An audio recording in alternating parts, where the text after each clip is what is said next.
ጠላት ቆመ ሙትለት የሚል የኢትዮጵያ ሕግ የለም። ታውቃላችሁ አይደል? በኢትዮጵያ ሕግም የለም። ቆመ ሙት የሚል የለም። የተከለከለው ነው ግፍ ነው። ስለዚህ በአጭሩ ራስን መከላከል እንደ ግል ካሰብነው አንተ ልትገደል ስትል አንተ ልትሞት ስትል ቆመ መሞት የለብህም። ሌባ አንተን ሊያጠቃ ሲመጣ ቤትህን ሲምሰው ሌባውን ብታገኘው እና ደብድበ ብትገለው ያ ሰው ዕዳ አለብህ ተብሎ አይነገርም። አንድ ይሄ ነው። ሁለተኛ በጣም ማወቅ ያለብን ደግሞ ሀገር ስትወረር ልክ እንደ አድዋ ዘመቻ አባቶቻችን ታቦተ ጊዮርጊስ ይዘው ነው የሚዘመቱት እንጂ አይ በቃ እግዚአብሔር አለ ቸር አለ እሱ ይታደጋል ቁጭ አላሉ። ምን አረጉት? በዘመናዊ መሳሪያ የተደራጀውን የጣሊያን ጦር የኛ አባቶች ታቦተ ጊዮርጊስን ረድኤተ እግዚአብሔርን ጥግ አድርገው እሱ መከታ አድርገው በአካፋ በዶማ በባህላዊ መንገድ ጠላትን ድል አደረጉት። ይሄ ኃጢአት ነው። የአድዋ በዓል እኮ ዘ ቪክትሪ ኦፍ አፍሪካ እኮ የአፍሪካ ድል ነው። የኢትዮጵያ ብቻ እኮ አይደለም። ሀገር ስትወረር ራስን መከላከል ሀገርን መጠበቅ አያት አይደለም። በብሔር ሰው መግደል ኃጢአት ነው። በሃይማኖት ሰው መግደል ኃጢአት ነው። ለምን የኔ እምነት አትከተል ብሎ ሰው መግደል ኃጢአት ነው። ሰው ከኦርቶዶክስ እምነት ሲወጣ ሌላ ቤተ እምነት ሲገባ መግደል ኃጢአት ነው። መብቱ ነው፣ መከተል አለበት። መምከር መገሰጥ ትችላለህ እንጂ ለምን ክርን በጠስክ ብሎ ሰው መግደል አይፈቀድም። መገላመጥም አያስፈልግም። ስድብም አይጠበቅብንም። ይሄ ውሸት መሆኑን እንረዳለን ማለት ነው። እንዲህ የሚያደርግ ሰው ካለ ውሸት ነው፣ ክርስትናው አይፈቅድለትም። እንዲህ ለምን ይመስላችኋል? እግዚአብሔር ተዋጊ ነው፣ ስሙ እግዚአብሔር ነው። ምን ማለት ነው? እግዚአብሔር ነው የሚዋጋው አካል አለ? ምን ማለት እግዚአብሔር ተዋጊ ነው ማለት? አያችኋል? ስሙ ራሱ እግዚአብሔር ተዋጊ ነው። ከማን ጋር ነው የሚዋጋው? ከመላእክት ጋር። ስሙም እግዚአብሔር ነው ይላል። ጠላቶቹን ይበቀላቸዋል እግዚአብሔር። ስለዚህ በክርስትና ራሳችንን መጠበቅ አለብን፣ ወገኖቻችን መጠበቅ አለብን። እንኳን አንተን በግል ሊገል የመጣ ሰው አይደለም፣ ጎረቤት ራሱ ሊገደል ሲመጣ ልትታደገው ይገባል። ቅድም የሚናገረው ይህንን ነው። ሊታረዱ የተወሰነባቸውን አድን ነው የሚለው መጽሐፈ ምሳሌ ምዕራፍ 24 ቁጥር 11 አድን ታደጋቸው ነው የሚለው። ማንንም ግን አጋጣሚ ጠብቀ ግን መበቀል ኃጢአት ነው። ይህንን ከተረዳን ታዲያ በሐዲስ ኪዳን ያለው ጥቅስ እንዴት ይተረጎም የሚለውን እንመልከት። በሐዲስ ኪዳን ላይ በተለይ ብዙ ጊዜ ሰው የሚጠቅሳት ማቴዎስ ወንጌል ምዕራፍ 5 ቁጥር 39 ላይ ያለችው አንቀጽ ነው። እንመልከታት። ማቴዎስ ወንጌል ምዕራፍ 5 ቁጥር 39 ላይ እንዲህ የሚል ቃል ነው የምናገኘው። እኔ ግን እላችኋለሁ ክፉን አትቃወሙ፣ ዳሩ ግን ጉንጭህን በጥፊ ለሚመታ ሁሉ ሁለተኛውን ደግሞ አዙርለት። ለማ ለወንድምህ። ኦርቶዶክሳዊ ክርስቲያን ሆኖ ጉንጭህን ቢመታ ቢጠላህ፣ ጥላቻ ቢነዛብህ ተመልሰ በወንድም ላይ በጥላቻ አትነሳ እንጂ ቀኝ ላይ መታ ግራህን አዙርለት ማለት የቅዱስ ሚካኤል ቤተክርስቲያን ሲቃጠል የቅዱስ ገብርኤል ደግሞ እንዲቃጠል እድል ፍቀድ ማለት አይደለም። ነይበረ መጀመሪያ ማወቅ አለብን። ክፉን በክፉ አትመልሱ ነው የሚለው። ምን ማለት ነው? ሲሰድቡ ተመልሰ አንተ አትሳደብ፣ ጽድቅ አይደለም። እቺ የተነገረን ትእዛዝ ይሄ ነው። ከኃይል በላይ ሲሆንስ፣ ከአቅም በላይ ሆነ መከራ ይመጣብስ፣ ልክ እንደ ኦቶማን ቱርክ፣ እንደ ግራኝ መሐመድ፣ እንደ የውዲት ግዱት ሲመጣስ ተሰደዱ። የሚሰደዱ ብፁዓን ናቸው ለሚለው በሃይማኖት ጋር መሰደድ ነው። የአረብ ሀገር ለሚሄድ፣ አሜሪካ ለሚሄድ፣ አውሮፓ ለሚሄድ አይደለም። ሩማንያ ለመግባት አይደለም። ስለ ሃይማኖታቸው ስለ ክርስትናቸው ወደው ፈቅደው የሚሰደዱ ሰዎች ብፁዓን ናቸው። ለዚህ ነው የሚሰደዱ ሰዎች ብፁዓን ናቸው ያለው ጌታችን በአንቀጸ ብፁዓን ትምህርቱ። መሰደድ ብፅዕና ነው። ለሃይማኖትህ ነው። ዋጋ ከፍለ ከነ ልጆች ከነ ቤተሰብ ካደክበት ከነበርክበት ቀይ ለቀህ ትሰደዳለህ። ለሃይማኖት ለውንብድና አይደለም። ብፁዓን ናቸው የሚያሰኛቸው ለሃይማኖታቸው የተሰደዱ ሰዎች። እዚህ ክፉን አትቃወሙት ማለት ክፉን በክፉ አትመልስ። ሲሰሩ መልስ አትሳደብ።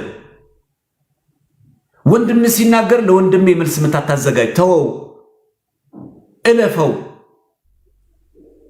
እንደውም አንድ ስድብ ይጨምርልህ አንድ ስድብ ይጨምርልኝ ብለህ ተወው እንጂ ቤተክርስቲያን ሲቃጠል ተመልሶ ሌላ ቤተክርስቲያን እንዲቃጠል ፍቀድ ማለት አይደለም። ስለዚህ መጀመሪያ ጥቅሱን በደንብ ማወቅ አለብን። ለዚህ ነው ራሱ ሲናገም እንደሚለው ከላይ ሲጀምር ራሱ ቁጥር 40 ላይ ማቴዎስ ወንጌል 5:40 ላይ ማለት ነው እንዲከስህም እጀ ጠባብን እንዲወስድ ለሚወድ መጎናጸፊያን ደግሞ ተውለት። በቃ አለቀ። ይህን ልብስ ፈልጋለሁ ሲል አረ ነጠላውን ጭምሮ ሰደው። ይሄ ለሌባ አይደለም ለወንድም። እንደዚህ አይነት ቦታ የለም። አንድ ጊዜ ያጋጠሙ ስራ ቦታ ላይ ሆናችሁ የእናንተን የስራ መደብ የሚፈልግ ኦርቶዶክስ የሆነ ሰው አልገጠማችሁ? ማጠብቁት ሰው አንድ ቢሮ እየሰራችሁ አንድ ሃይማኖት ይኖሯችሁ አንድ ደብር እያስቀደሳችሁ እያወቃችሁት ነገሩን ሁሉ ግን በጣም በሚገርማችሁ የራሱ ኦርቶዶክስ ጠላት የሚሆንበት ጊዜ የለም። ተውለት። እሱ ያችን ፖዚሽን የሥራ መደብ ነው የፈለጋት። አንተ መስሪያ ቤቱን ተውለት እንጂ እንዴት ኦርቶዶክስ እንደዚህ ያደረገ ቢበለ በጠላትነት አትነሳ። በወንድምህ ላይ በክፋት አትነሳ። ተውለት። ንግግሩ ይሄንን ነው የሚገልጸው። እሺ እንቀጥል። ሁለተኛው ደግሞ ግልጽ ማለት ስለዚህ ግራ ላይ የምታቀኝን ስጥ ማለት ገጸ ርባው ምን ማለት ነው? ወንድምህ ኦርቶዶክሳዊ ክርስቲያን ሆኖ ሲጠላ ጸልይለት። ክፉ በክፉ አትመልስ። እኛ ራሱ ሪቬንጅ የለንም። በነገራችን ራሱ አሁን ላሉት ሰማዕታት ራሱ ብንወስደው ወደ 40 ምናምን የሚጠጉ የአርሲ ኦርቶዶክሳውያን ተገለዋል። ለዚህ ሪቬንጅ ደግሞ ሌላ ቤተ እምነት እንገናኝ አንልም። ክፉ በክፉ አንመልስም። ሌሎቹ እንዳይገደሉ ግን እንጠብቃለን። ኃይሉን ቢሰጠን አቅሙን ቢሰጠን ተጨማሪ ሰው እንዳይሞቱ የምትታደገው እንጂ በእነዚህ በ40 ሰዎች ምትክ ሌላ ቤተ እምነት አትገልም። ክፉን በክፉ አንመልስም። እነዚህ 40 አባወራዎች እናት አባት ሕፃን ልጆች የተገደሉት በሙሉ የነዛ ቤት እንደተበተ ሌሎች ቤተ እምነት ቤት አንበትንም። ክፉ በክፉ አትመልሱ። የነዚህ 40 ክርስቲያኖች ቤት እንዳቸው እንደተቃጠለ ንብረታቸው እንደተወሰደ የነዛም እንደዚህ ይደረግ አንልም። ክፉ በክፉ አትመልሱ። ክርስትናው አይፈቅድም፣ ክልክል ነው። ይሄን ማወቅ አለብን። እኛው ምን ለምንድን ነው ያሰማታት በረከታቸው ይደርብን ካልን በኋላ እነዚህን ሰማዕታት ድምፀ ከመሆን ባሻገር ከጎናቸው መቆም አለብን። በሚያስፈልጋቸው ነገር ሁሉ የት ነው አሁን ዛሬ እያደሩ ያሉት? እኔ እናንተ ዛሬ ምሳ ምን በላን? እነሱ ምን በሉ ዛሬ? ይሄን ታውቃላችሁ? ምን በሉ? እኛ ዛሬ አሁን ራት ምን እንበላለን? እነሱ ዛሬ ምን ራት ይበላሉ? ምግብ አይደለም እኮ የሚያስጨንቃቸው፣ መኖር አለመኖሩ፣ መገደል አለመገደል የሚያስጨንቃቸው። እነዚህ ያሳስቡናል።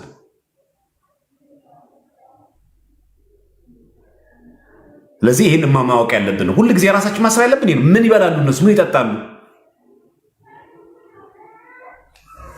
እና በየትኛውም መንገድ አሁን ርዕስ ብታነሱ ብዙ ነገር ታነሳላችሁ። በኢትዮጵያ ሃይማኖት ጉባኤ ርዕስ ማንሳት ትችላላችሁ። በአባቶች ጠቅላይ ቤተ ክህነት በአባሳት ምን ሆኑ፣ እሱን እንተወው በቃ ከምንደማ ማለት ነው። የሚሻለው ነገር ከኛ የሚጠበቀው ነገር ማድረግ ነው። ሰማዕታትን ለመርዳት ምን ያክል ዝግጁ ነኝ እኔ? የቀረው ምዕመን ኦርቶዶክሳዊ ለማጽናናት ምን ያክል ዝግጁ ነኝ? ክፉ በክፉ መመለስ እንደማይገባ እናውቃለን ወይ? በቃ ይህን ማወቅ ያለብን። ክርስትናችን የሚያዘው ይህንን ነው። እና ክፉ በክፉ አትመልሱ ማለት የተገደሉ ክርስቲያኖችን የሚተካ በዛው እጥፍ ልክ ሌሎቹ መግደል አይፈቀድም። ቤተክርስቲያናችንን ቢያቃጥሉ ቤተክርስቲያናችን መልሰን ሰርተን እንዳይቃጠል እንጠብቀዋለን እንጂ ንብረቴን እንዳወደሙት ንብረቴን እንዳወደሙት ንብረታቸውን አወድማለሁ እንዳትል፣ ክፉን በክፉ አትመልስ፣ ራሳችሁ አትበቀሉ ቢለው ያ በቀሌ ማን ነው? የእግዚአብሔር ስለሆነ ይልና ለቁጣ ፈንታ ስጡ እንጂ በቀሌ እኔ ነው። ምን ፈንታ ለሱ ስጡ። በቃ ከተቆጣ ከፈረደ እሱ ራሱ ይፍረድ። የራሔልን እንባ ያበሰ የራሔልን ጮት ያበሰ አምላክ እሱ ይድረስልን ካለ በኋላ እኔ ብድራቱን መልሳለሁ ይላል ጌታ ተብሎ ተጽፏልና፣ ብድራቱ ባን የሚመልሰው እግዚአብሔር እውነተኛ ፈራጅ ነው። አሁን እነዚህ አርሲ ሰማዕታት ደም ለጥ አድርጎ የሚያስተኛን ይመስላችኋል? ችግር የለውም። ሰው ይቀየራል፣ ገዳዮችም ይሞታሉ፣ ባለስልጣንም ይቀየራል፣ ካቢኔም ይቀየራል። ሁላችን እንሞታለን፣ እናረጃለን፣ እናልፋለን። ብረት ለበስ የሆነ ሞትን የማይቀምስ ማንም የለም። ይመንም አይመንም ክርስቲያን ይሁንም አይሁንም አይቀርለትም ሞት። እግዚአብሔር ግን የእነዚህን ሰማዕታት ደም ግን ይበቀላል። በራዕየ ዮሐንስ ምዕራፍ 6 ቁጥር 9 ላይ እንዳለው አቤቱ የሰራዊት ጌታ እግዚአብሔር ሆይ ደማችንን በምድር ላይ ያፈሰሱትን ሰዎች የማትበቀለው እስከ መቼ ድረስ ነው አሉት። እርሱም እንደናንተ ያሉ ወንድሞቻችሁ እስኪመጡ ድረስ ጥቂት ዘመን ተባለላቸው፣ ለእያንዳንዳቸውም ነጭ ልብስ ሰጣቸው ነው የሚለው። የድል አድራጊነት ይላሉ ቅዱሳን። አሁን እነዚህ 40 ሰማዕታት ይናገራሉ። አቤቱ የሰራዊት ጌታ እግዚአብሔር ሆይ በአርሲ የተገደልነው እኛ ገዳዮቻችን የማትበቀለው እስከ መቼ ድረስ ነው ይሉታል። አዎ እናንተ ሰማዕታት እንደናንተ ያሉ የሚገደሉ በክርስትናችሁ ሌሎች አሉ። እነሱ ሰማዕታት ወንድሞቻችሁ ይምጡና እሱ ዋጋውን ይከፍላል። ተበቃይ አምላክ ማን ነው? እግዚአብሔር ስለሆነ ስለዚህ በክርስትና ራስን መከላከል አልተከለከለም፣ በሕግም አለ። ቤት ድረስ መጥቶ ሊገል የመጣውን ነገር ሙት የሚል ትእዛዝ የለንም። ቤተ ክርስቲያን እየነደደ እያየ እያቃጠሉት እያየ ያቃጥሉትና መጨረሻ ላይ እንሰራለን አንልም ወይ ቆመን ቪዲዮ አንቀርጽም፣ እንከላከላለን፣ ቤተክርስቲያናችንን እንጠብቃለን። ክርስቲያኖችን እያረዱ እያየ ቆሜ ልይ ብለህ ቪዲዮ አትቀርጽም። ራስን ትጠብቃለህ፣ ልጆችን ወንድሞችን ትጠብቃለህ፣ እህቶቻችን ትጠብቃለህ። ኃጢአት የሚሆነው ማንኛውም ግፍ ኃጢአት ነው። ልክ ያልሆነ ሁሉ ኃጢአት ነው እንጂ ለኛ የሚያዳላ ማለት አይደለም። እግዚአብሔር እውነተኛ ዳኛ ነው፣ አያዳላም። ሰው የሚባል ፍጥረት እንዲሞት ቤተክርስቲያናችን አትፈቅድም። ለምን? በአርአያ ሥላሴ የተፈጠረ ሰው እንዲሞት አይፈቀድም በክርስትና። ሰው ነዋ። ሰው ደግሞ ክቡር ፍጥረት ነው። በጣም ብዙ ርዕስ ማንሳት ትችላላችሁ በዚህ ጉዳይ ላይ። ምናልባት አሁን ኔትወርኩ ሳላሰማችሁ እንጂ የቀደምት አባቶቻችን ደግሞ ስለ ሰልፍ ዲፌንስ ምን ብለዋል የሚለውን ነገር ለማንሳት ፈልጌ ነበር። ኔትወርካችን ትንሽ የተመታ ነው መሰለኝ፣ አላስኬደንም። ሌላ ጊዜ ደግሞ እንቀጥልበታለን። ይበቃችኋል።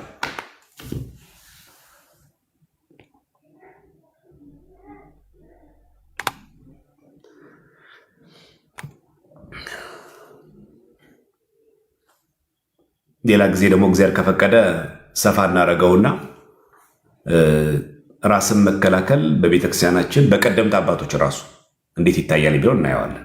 እሺ፣ ኔትወርኩ ሰላም ሲሆን እኔ የሚሻለው ብዬ የማስበው እንትኑን እያያችሁ ጽሁፉን እያያችሁ ስንማማር ነው የምወደው እኔ። ለዛ ነው። እሺ፣ እኔ ብዙ ጊዜ ራስን አይቶ እያሳዩ ጥቅሱን ብቻ መናገር ብዙም ስለማልፈልግ ነው።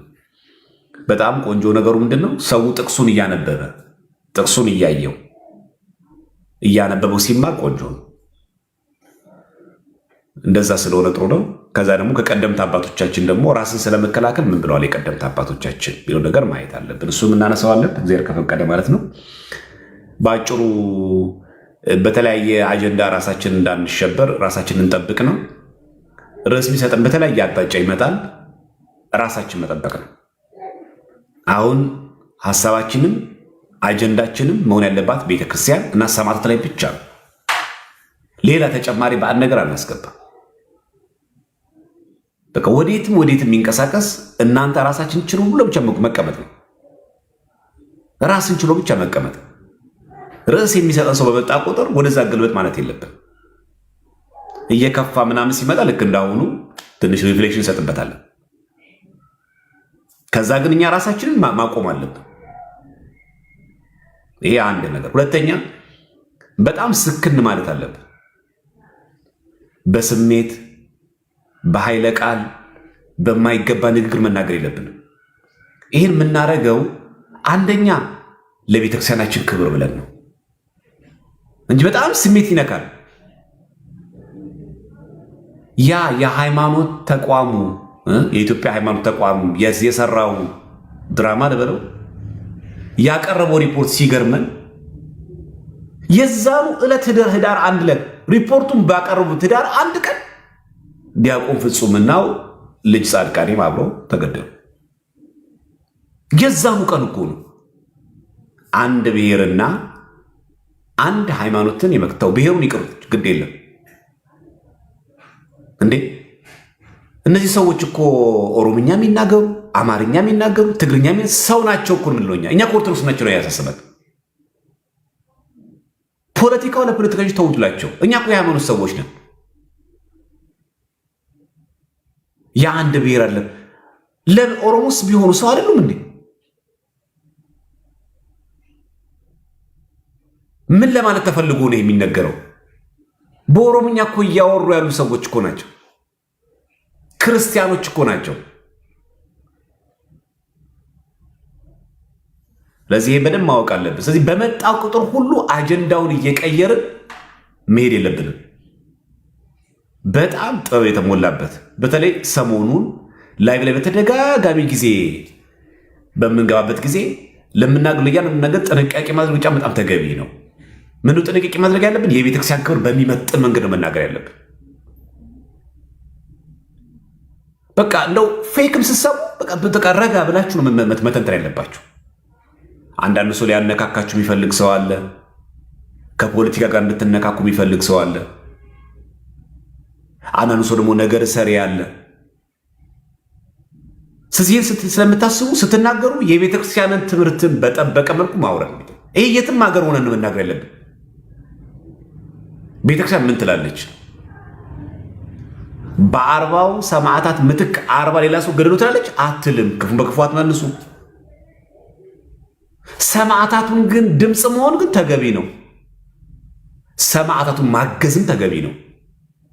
ሰከን ሲልም መንፈሳዊ ጉዞ ብናረግስ እንዴ! እኛ ገንዘብ አዋተን ሲንሄድ ወደ ጻድቃኔ ማርያም እንሄድ የለ እንዴ? ወደ ግሸን እንሄድ የለ እንዴ?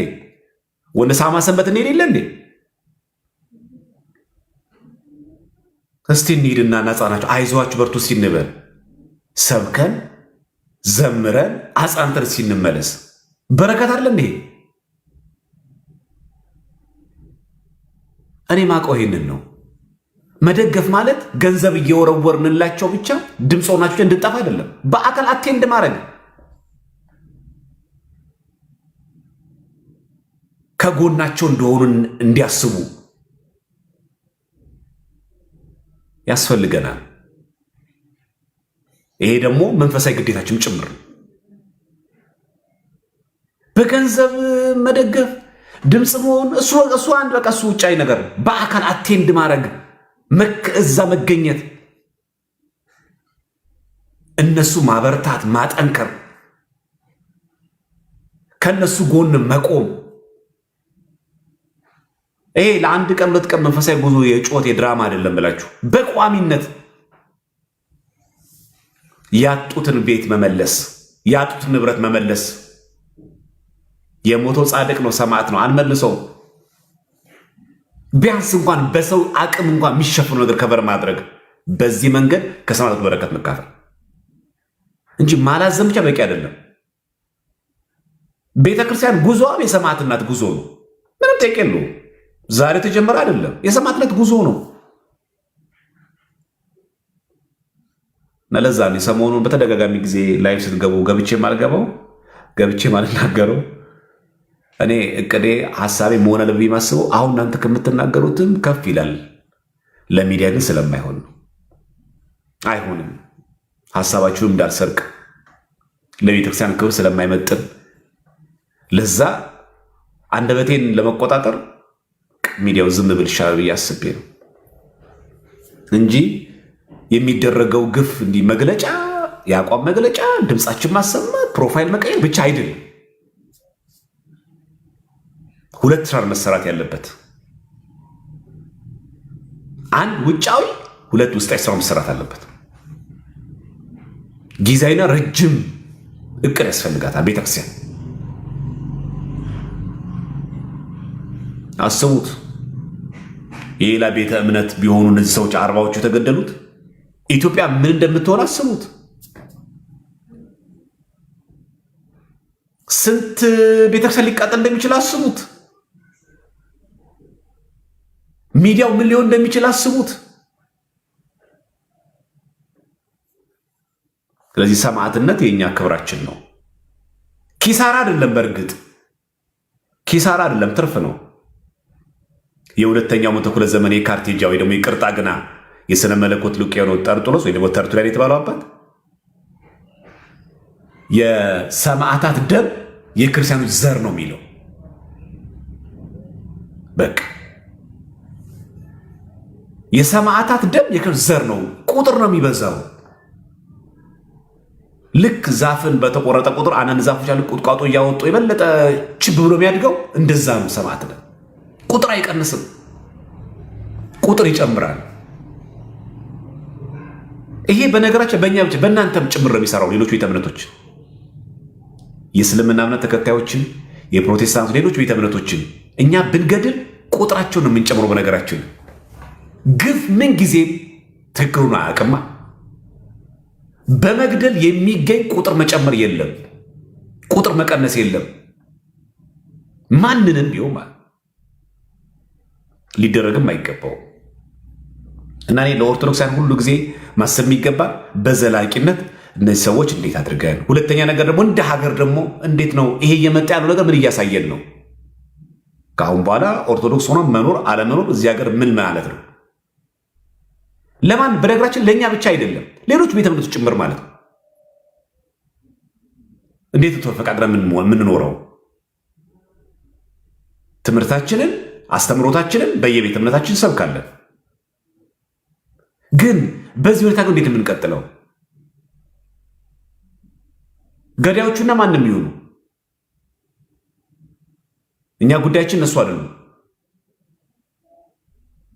ይሄ ግን ግድያ አጋጣሚ ግን አይደለም።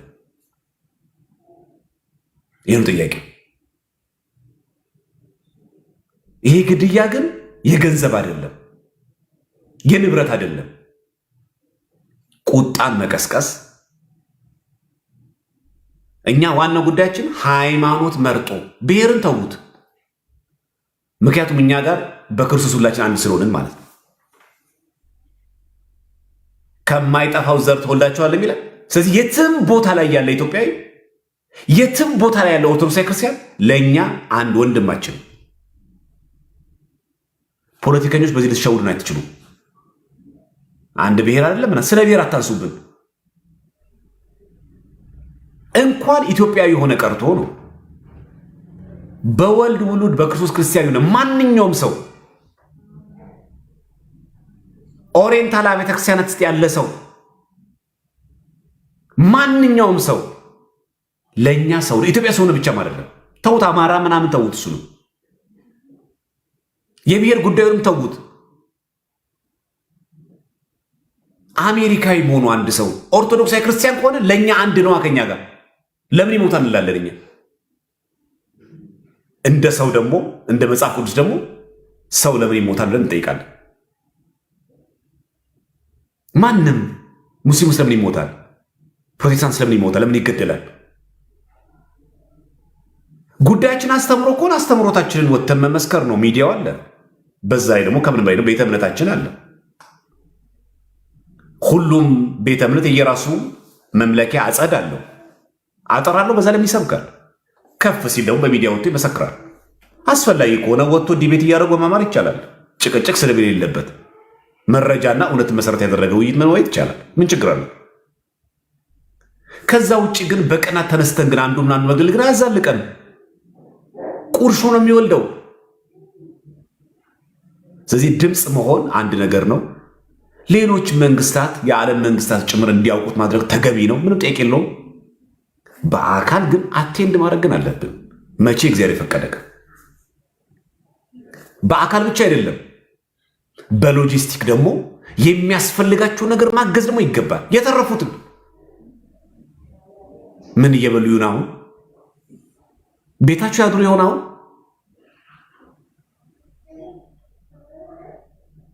ሰልስት እኮ የላቸውም። ዛሬ ተገለው ነገም ሰው ይሞታል። አያሳዝኑ? ሰልስት እኮ አይቆዩ። ዛሬም ይሞታል፣ ነገም ሰው ይሞታል፣ ከነገ ወዲያም ሰው ይሞታል። እኚህ በግፍ የተገደሉትን ማንኛውም ሰው ኦርቶዶክስ ሰው ለማሽቃበጥ አይደለም። ማንኛውም ሰው በግፍ መገደል የለበትም። ማንም ሰው ኦርቶዶክሳዊ ክርስቲያኖች መመስከር አለብን። ለማንም ሰው ማለት ነው። ይሄ እንደው ለመግባባት ለሀገር ፖለቲካ እንደው ተፈቃቅሮ ለመኖር እንደዚህ ሌሎች ቤተ እምነቶች እንዳይከፋችሁ ለመናገር ለምናደርገው አስተምሮታችን ስለማይፈቅድ ነው። ሌላም ቤተ እምነት ኦርቶዶክሳዊ መግደል አይፈቀድለትም። መግደል ክልክል ነው ሲጀመር። እዚህ ይሄንን ለሁላችንም ልናስተጋባ ይገባል። ርዕስ ሊቀይሩብን ምን የሚችሉ ማንኛውም ሰዎች ልንሰማቸው አይገባም። በቃ ማንም ሰው ርዕስ ሊቀይርብን አይገባም። ማንም ማለት ነው። ወደዚህ እምነት ሄጃለሁ እምነቴን ቀይሬያለሁ አይመለከተንም። በቃ እኛ ርዕሳችን እነዚህ ሰማዕታትን ደማቸው ፈሶ እንዳይቀር መንግስትም ደግሞ አንደኛ አስፈላጊው ጥበቃ እንዲያደርግላቸው፣ ሁለተኛ ካሳም ያስፈልጋቸዋል። ይህንን ድምፅ ማሰማት ይገባል። ግፍ ነው የተፈጸመባቸው።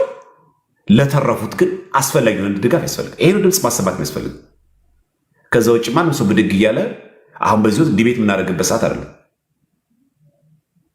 የሃይማኖት ዲቤት ይቆያል።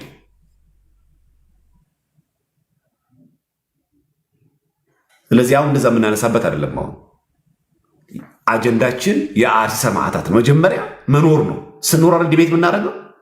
ስንቆም አይደለም ላይቭ እንገናኝ ብለን የምናወራው? ስንኖር አይደለም? አጀንዳችን እነሱ ናቸው። ሁለተኛ በገባንበት ላይቭ ላይ ደግሞ ገብተን ደግሞ እግዚአብሔር እንደረሳ ማሰብ የለብንም። ይህም ማወቅ አለብን። እግዚአብሔር ያያል። አሁን ግን ማሰብ የሚገባው በዚህ ወቅት ደግሞ ይህን አስበን ደግሞ ንስሐ መግባት፣ ስጋው ደግሞ መቀበል፣ ቤተክርስቲያን መጠጋት እንጂ ፕሮፋይል ብቻ መቀየር አይደለም የሚያስፈልገው። ህይወታችንም ጭምር እንቀይረው። ህይወታችን እንቀይረው። ስለ አርሲ ሰማዕታት እየጮኸ ጭፈራ ቤት የሚያደርሰው ታዲያ ምኑን ክርስቲያን ሆነ? ለአርሲ ሰማዕታት ድምፅ ሆናለሁ ብሎ ወንድሙን እየጠላ ምን ዋጋ አለው? እዚህ መጀመሪያ ህይወትን ከመቀየር ጋር ነው። ህይወታችን ሊቀየር ይገባል። በቃ ይሄው እንደዚህ መሞት እንዳለ አውቀን ህይወታችን እናስተካክለው። በቃ ነገም ልንጠራ እንችላለን፣ አናውቀው። ሰማዕትነት ከዚህ ቀደም እንደተማማር ነው የዛን ቀን የቤተክርስቲያን ስራዋ ነው። በቃ አለቀ። እኔ ላይቭ ላይ በጣም ብዙ ሰዓት ወስጄ ባለፈው አንስቻለሁ። ደግሜ አሁን አላነሳውም። ከመጽሐፈ ቅዳሴ አንድምታ ይሄን አልተነጋገርንም። እግዚአብሔር የሰማዕትነት ስራ ይሰጠን ዘንድ የሚለውን አንድምታው አላየንም? ትዝ አይላችሁ? ስለዚህ ስለ ሰማዕታት ከዚህ በፊት ስለተማርነው ያንን ቪዲዮ ገብታችሁ ተመልከቱ። የዛ የተገደሉ ቀን የገባነው ላይቭ ማለት በ21 ይመስለኛል፣ በ11 በ14 ወይ ደግሞ በ21 ላይቭ ላይ በዕለቱ በተገደሉበት ቀን ላይቭ ገብተን ስለ ሰማዕታት የተማርንበትን ተመልሳችሁ ተመልከቱት። በቃ የቤተክርስቲያን ስራዋ መሆኑን ማወቅ አለብን። ከዛ ግን ቀጥሎ ግን ማድረግ የሚገባል ህይወታችን ደግሞ እኛ ማስተካከል ደግሞ አለብን። ስለዚህ እዚህ ያላችሁ የኛ ልጆችም ርዕስ አትስጡም ባካችሁ። አንዳንድ ሰው አለ ጭር ሲል አይወድም አለ መሰለኝ። በቃ ጭር ሲል አይወድም አንዳንድ ሰው በቃ ስፔሻል አቴንሽን የሚፈልግ ሰው አለ። ረሳችሁኝ ወይ የሚል ማለት አክቹዋሊ በሽታ ነው። ይህ በጣም በሽታ ነው በእውነት። አሁን ቤተክርስቲያን አሁን በዚች መከራ ባለችበት ስለኛ አሁን ሰው ማንሳት አለበት? ስለግለሰብ ማለት ምን ከዚህ በለጠ ምን ይነሳ? ከሰው ሕይወት መሞት ካልፍ ከዚህ በኋላ ምንድን መዓት የሚባለው ምን ሲመጣ ነው? ቤት ሲቃጠል ነው? ንብረት ሲቃጠል ነው? ምን ሲመጣ ነው መዓት ቁጣ ነው የሚባለው? ሰውን የሚያክል ፍጥረት እንዳንተ ኦርቶዶክሳዊ ክርስቲያን የሆኑ በ40-80 ቀናት የተጠመቁ ሰዎች እየሞቱ ለምንድን የግል ርዕስ እኛ የምንሆነው? ርዕስ አትስጡም። በቃ ርዕሳችን በቂ ነው። አጀንዳችን ሰማዕታት ናቸው። ዓላማችን ማገዝ ነው። በቀል እግዚአብሔር ነው። አለቀ። እኛ በ40 ፋንታ 40 ለመግደል አይደለም። ነገ የሚሞቱ አሉ። ለእነዚህ ሰማዕታት ድምፅ መሆን አንድ ድምፅ ከመሆን ባሻገር ደግሞ አስፈላጊ የሆነ ድጋፍ፣ ኦፊሻል የሆነ ይቅርታ በቋሚነት በዛ ቦታ ላይ ለቀው እንዲወጡ አይደለም ከሀገራቸው በዛው በአርሲ ያሉ የመሮን ነፃነታቸው እንዲጠበቅላቸው እንደ ማንኛውም ሌሎች ቤተ እምነቶች ሄደው እንዲያስቀድሱ ስጋው ደግሞ እንዲቀበሉ መደረግ አለበት። ድምፅ ማለት ይሄ ነው። ቦታ መቀየር እንዲችሉ ማድረግ አይደለም። ሀገራቸው ለምን ይወጣሉ? በህገ መንግስቱም አለ። ማንም ሰው የትም ቦታ ላይ የመኖር ነፃነት አለ። የሌላም ቤተ እምነት መብት እስካልነካ ድረስ አንድ ሰው ውጣልኝ፣ ግባልኝ፣ አንተ ማየት አስፈልግም፣ አንተ መስማት አልፈልግም እስካለ ድረስ የራሱን ቤተ እምነት ሄዶ ስርዓት አምልኮ የመፈጸም መንፈሳዊ ግዴታም አለበት፣ መብቱም ነው። በህገ መንግስቱ የተፈቀደ የፈለገው አምልክ ይቻል ሰው የምናረገው ድምፅ ለዚህ ነው የሚያገለግለው። እኛ ግን ህይወታችን ጭምር እየቀየርን እግዚአብሔር ይለናል። አሁን አንተ በእውነት ለአርሲ ሰማዕታት የምትቆም ሰው ነው ቢለን እግዚአብሔር ምን እንደምንለው ህይወት ምንድን ነው? የተቀየረ እኮ ፕሮፋይል ብቻ ነው ሲል እግዚአብሔር ላክ አስባችሁታል? አንተ እኮ እዛው ነው ያለው። አሁንም ቂም ላይ፣ አሁንም ተንኮል ላይ፣ አሁንም ነገር ማመላለስ ላይ፣ አሁንም ስድብ ላይ፣ አሁንም ዝሙት ላይ፣ አሁንም ጭፈራ ላይ ነው ያለው። ህይወት ያንተ መቼ ነው የሚቀየረው ይላል እግዚአብሔር ላክ። ሰማዕታትን ስናስብ እንደዚህ ነው።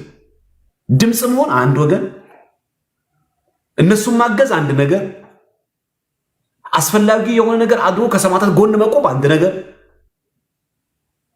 እስቲ እኛ ሰማዕትነት ዋጋ እንክፈል። እንደነሱ እንኳን መሞት ቢያቀተን ይህና ጥባት ጥንካሬ እንኳን ባይኖረን ቢያንስ ህይወታችን ሲናስተካክለው እስቲ ያለፈው ዘመናችን ይብቃል። ይሄ ዓመት እኮ 3ኛ ወር ያዘ ነው። ኦልሞስት አሁን ከ2 ወር በኋላ ጥምቀት ነው። ያ ማለት የዚህ ዓመት ግማሽ ሆነ ማለት ነው። አይገርማችሁም? የጊዜ ፍጥነቱ ከ2 ወር በኋላ ጥምቀት ነው። ጥር ካለቀ በኋላ ከዛ ላይ የካቲት ነው። ግማሽ ዓመት ሆነ። የዚህ ዓመት 6 ወር አለቀ በሉ። 2018 እኮ ትናንትና ነው የጀመርነው፣ አለቀ። እኛ መቼ ነው የምንቀየረው?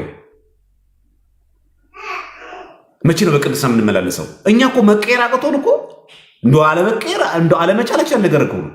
አሁን እኮ በጣም እኛ እኮ የሚከብደው ጭራሽ ሚዲያ ላይ እንወጣለን ርዕስ ለመሆን። ኧረ በጣም እናሳፍር ጉዶች ነን በእውነት። እንደምንም ተፍገምግመ ራስን መንፈሳዊ ህይወት ውስጥ ለመክተት በቅዳሴው በሰዓታቱ በማህሌቱ ለመሳተፍ እንደው መጋደል ሲገባ ብዙ ደግሞ አንተ ጭራሽ ለቤተክርስቲያን ሌላ ትኩሳት፣ ሌላ ርዕስ። ስለዚህ በሚዲያም በሉት በውስጥም በሉት በውጭ በዚህ በየትኛውም መንገድ ርዕስ አትቀበሉ። በቃ ሰዎች ይናገሩ፣ በሚዲያ የፈለጉን ነገር ይናገሩ። ቤተክርስቲያን መዋቅራዊ በሆነ መንገድ ምላሽ ሲሰጠን እንሰማለን። ምክንያቱም እኛ ከቅዱስ ሲኖዶስ ውጭ መሆን ስለማንችል መዋቅር ሳለ ቤተክርስቲያን በዚህ ጉዳይ ድምፅ እስከምታሰማ እንጠብቃለን። ድምጿን እስከምታሰማ ተብሎ ግን አይተኛም። የበኩላችን ጥረት ማድረግ አለብን። ምንን ጠብቀን? የቤተክርስቲያን ዶግማና ስርዓቷን ጠብቀን ክብሯን በሚመጥን መንገድ ማቅረብ አለብን። በቃ ይሄ የኛ ግዴታችን መሆን አለበት። ሲያቀትስ በቃ ዝም ማለት እንደነገርኳችሁ ነው። በቃ የዛን ቀን ላይ ገባው። ከዛ በተደጋጋሚ ጊዜ ወንድሞቻችን ገብተው ሪፍሌክሽን ይሰጡ እያየው ነበረ። እነ መምህር ፋሲካው ምናምን ተሰብስበው እነ ዲያቆን አማኑኤል ብዙዎቻችሁ እያዩዋችሁ ነበርና እኔም በዛ ላይ ገብቼ ተጨማሪዎችም ነገሮች ብናገር ደግሞ መስመር ይስታል። የኔ ሀሳብ ብቻ አይደለም። ያ ደግሞ ከሆነ የቤተክርስቲያን ክብርን በማይመጥን መንገድ ከምናገር በቃ ዝም ልበል። ብዬ ነው እንጂ በዛ ሰዓት በተከታታይ ጊዜ ላይቡ መግባት ስለሚከብድ አይደለም። ግን ያንገበግባል፣ ሁሉ ስህተት በጣም ያንገበግባል ከላይ እስከታች። አሁን እናንተን እኔ እንደዚህ እያንዳንዱ ነገር እያነሳን ልባችሁን ላሳዝን አልፈልግም። ስለ ብፁዓን አባቶች እያነሳው፣ ስለ ጠቅላይ ቤተ ክህነት እያነሳው፣ ስለ ሃይማኖቶች ጉባኤ እያነሳው፣ ስለ ግለሰቦች እያነሳው ምናምን አይመጥንም። ሲጀመር በቃ ከሀዘን ውጭ ሌላ ምንም የምናመጣው ነገር የለም እና አለፍ ብለን ደግሞ ስሜታችንን ጎርቶ ሌላ ነገር እንዳንናገር በቃ የዛ ሰዓት ረገብ እንበል፣ ሰከን ማለት ጥሩ። ከአቅም በላይ ከሆነ ዝም በቃ ካልቻለን በቃ ሚዲያው ይቅርብን፣ የዛ ሰዓት ቲክቶክ ይቅርብን፣ በቃ አንግባ። ስሜቴን ገዝቼ ኦርቶዶክሳዊ በሆነ እሳቤ የቤተክርስቲያን ክብር በሚመጥን መንገድ ሚዲያ ላይ ገብቼ ስለዚህ ነገር አወራለሁ ካላችሁ እሰየው በቃ እንጂ አሁን ዲቤት ናልኝ የምንባባልበት ሰዓት ጠራ ነው። ቀለሜን 2 ጊዜ ቀረ፣ በቃ አለቀ። ከዚህ በኋላ ምን እንፈልጋለኝ? በቃ ካሁን በኋላም ከሌሎቹ ጋር ዲቤት አስፈላጊ ከሆነ ይሄ ወቅት ይለፍና የዛ ሰዓት ጥሪ አድርጎ መውረት ይቻላል እንጂ አሁን ናልኝ ምናምን የምንባባልበት ሰዓት አለ። አሁን አጀንዳችን ርዕሳችን ቤተክርስቲያንና ቤተክርስቲያን መሆን አለባት። ከሰማዕታቱ አይናችን መንቀር የለብን። እነሱ የደም ዋጋ ከከፈሉ፣ እነሱ ይህን አክል ከሞቱ፣ እኛ ደግሞ ጊዜያችን መሰዋት፣ ስሜታችን መቆጣጠር፣ አንደበታችን መቆጣጠር። እንዲህ ቢያንስ ቁጭ ብላችሁ እንኳን አታስቡም እንዴ? ርዕስ አልሁናት አትሉም እንዴ? አንዳንዶቻችሁ በጣም የምትገርሙኝ በእውነት ርዕስ አልሁናት አይባልም እንዴ? እኔ ችግር አልሁናት በቃ መፍትሄ እንኳን ባሁን ለቤተክርስቲያን እኔ ችግሩ አልሁን ለምን አትሉ? ይህ ህዝብ አያሳዝናችሁ? እንኩ ለስልካችሁ እንኩ ይህንን ዋይፋይ ሙሉበት፣ እንኩ ይህን ኢንተርኔት ሙሉበት፣ እንኩ እንደዚህ ምስኪን ህዝብ አይደለም እያደረገላችሁ ያለ ይህን ሲሆን መካስ ነው እንጂ የሚገባን መበደል አለብን በእውነት? ስንት ነው የሚለገሰው ልገሳው? በርቱልን ወንድሞቻችን፣ ጠንክሩልን። እናንተ አይዟችሁ፣ ምን ላድርግ፣ ምን ታዘኛለህ፣ ምኑ ከበር ላድርግ፣ ምኑን ልሸፍን እያሉ ለዚህ ህዝብ ነው ተመልሰን እኛ እሳት የምንሆንበት?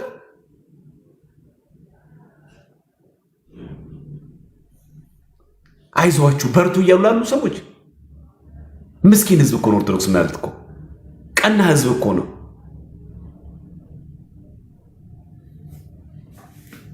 ስለዚህ ይሄ ግለሰብ ምናምን የጥላቻ ነው እዛን ዘርግፈውና መጀመሪያ ሲጀመር ከውስጥ አስወግደው ይሄ በቀል ሪቬንጅ ምናምን ያለበት ሰው እዛው ተውት። በቃ እኛ ርዕሳችን የአርሲ ሰማዕታት ናቸው። ከዚህ አይናችን ሊከልል የሚችል ማንም ሰው መስማት የለብንም። ይሄ የሁላችን አቋም መሆን አለበት። በቀጣይ ማድረግ አለብን የሚለውን መምከር፣ ቁጭ ብሎ መስከንን፣ በውስጥ መነጋገርም ስለሚጠይቅ እናወራለን እና አለፌ ብዙም ያላወራሁት ስሜቴን ብቆጣጠረው ይሻላል። የቤተ ክርስቲያን ክብርን መጠበቅ አለብን። የጠቅላይ ቤተ ክህነት መዋቅር መጠበቅ አለብን። አካሄዱ መጠበቅ አለብን በሚል መሆኑ እንድትረዱ ነው እንጂ ብዙ ነገር ማንሳት ይቻላል። ከላይ እስከታች ብዙ ነገር ግን ለእናንተ አይመጥንም፣ አይጠቅማችሁም። የሚጠቅሙ ነገሮች አሁን ነው ሚዲያ ላይ መነገር ያለበት። ስለማይጠቅም አሳዛኝ የሆኑ ክስተቶችንና አስጠሊታ የሆኑ ክንውኖችን አብረን ከምንላቀስ እንዲህ ዝም ወይኔ ሞትም ብለን ከምንላቀስ መፍትሄው ላይ ብንሰራ፣ ምን ተንግበር፣ ምን እናድርግ ብንል ይሻላል። ለዛ ነው እንጂ ከተነገረው በላይ መሄድ አለብን። ከተነገረው በላይ መሆን አለብን። ሰው ደግሞ ሲከፋው ብዙ ነገር ውስጥ ይገባል። ሰው ሲያዝብ ብዙ ነገር ውስጥ ነው የሚገባው። እኛውን ያደረግነው ትንሽ ዋን ነው ድምፅ መሆን፣ ከጎናቸው መቆም፣ ማሰማት አለብን። በእርግጥ ከኛ አልነበር የሚጠበቀው። ይሄ ይበቃኛል። መስመር መዝለል የለብኝም። ይበቃኛል። ብቻ እግዚአብሔር ቤተክርስቲያናቸው ይጠብቅልን። እሺ፣ የተወሰነ ሀሳብ ካለ ልቀበልና ልዝጋ።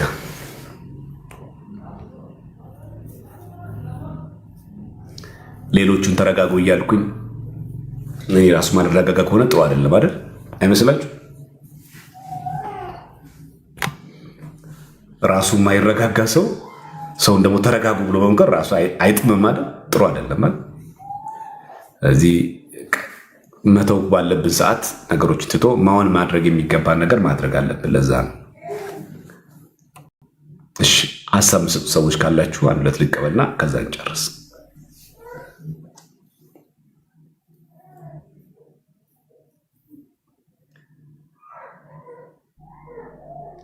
ሞዴሬተሮች ካላችሁ አስገቧቸው ካሉ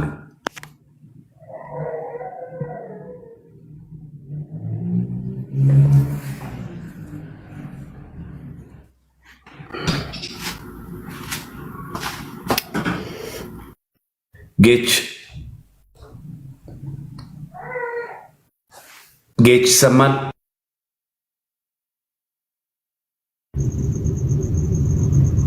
ይሰማል ጌች?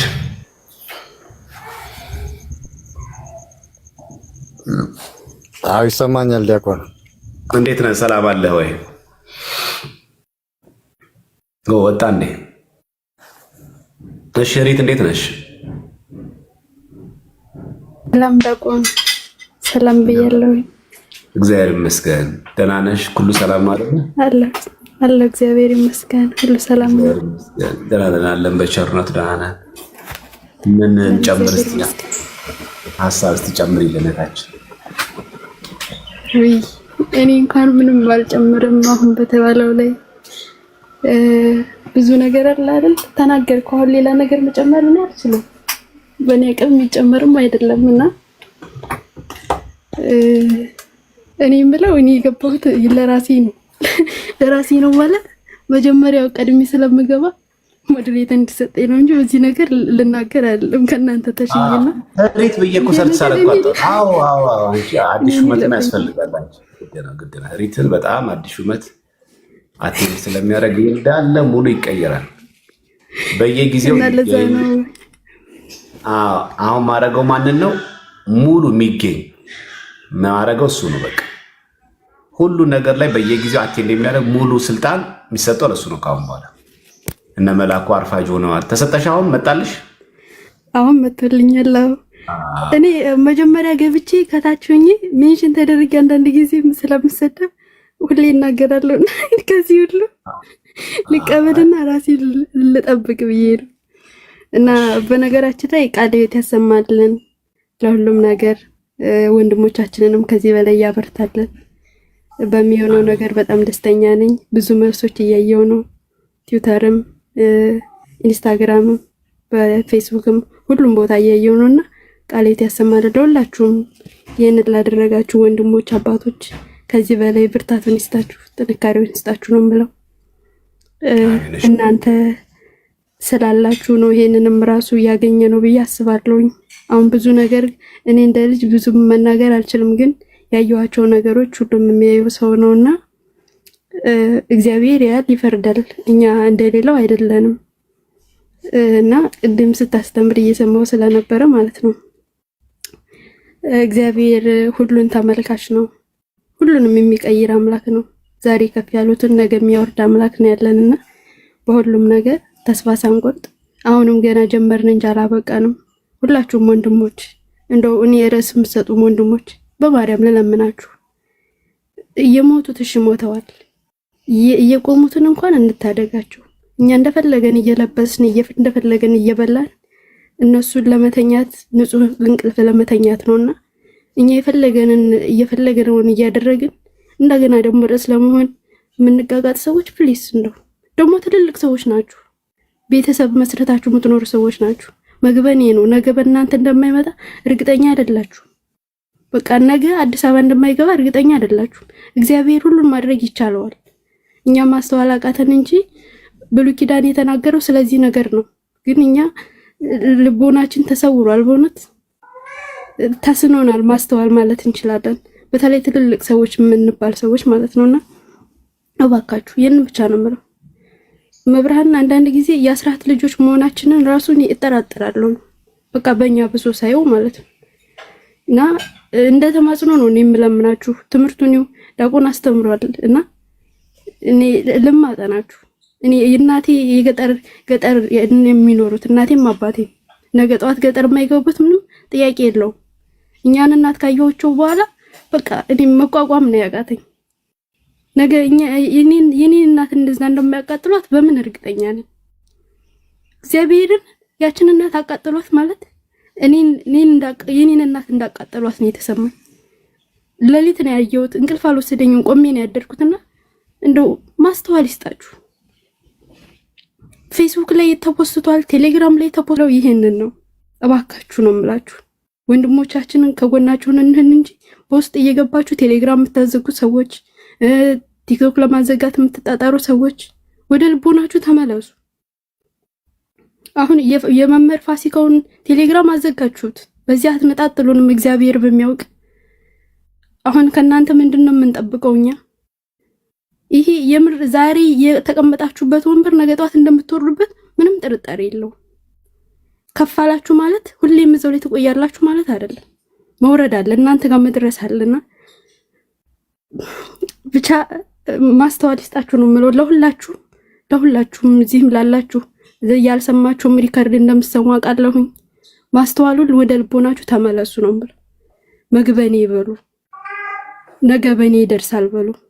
ዳሩን እሳት መካከሉን ገነት እንደምትሉት ዳሩ ገነት መካከሉ እሳት የሚሆንበት ቀን ይመጣል እና ዛሬ የተቀመጣችሁበትን ሳይሆን ማየት ያለባችሁ ነገ ምን ይመጣል ብላችሁ ነው ማየት ያለባችሁ።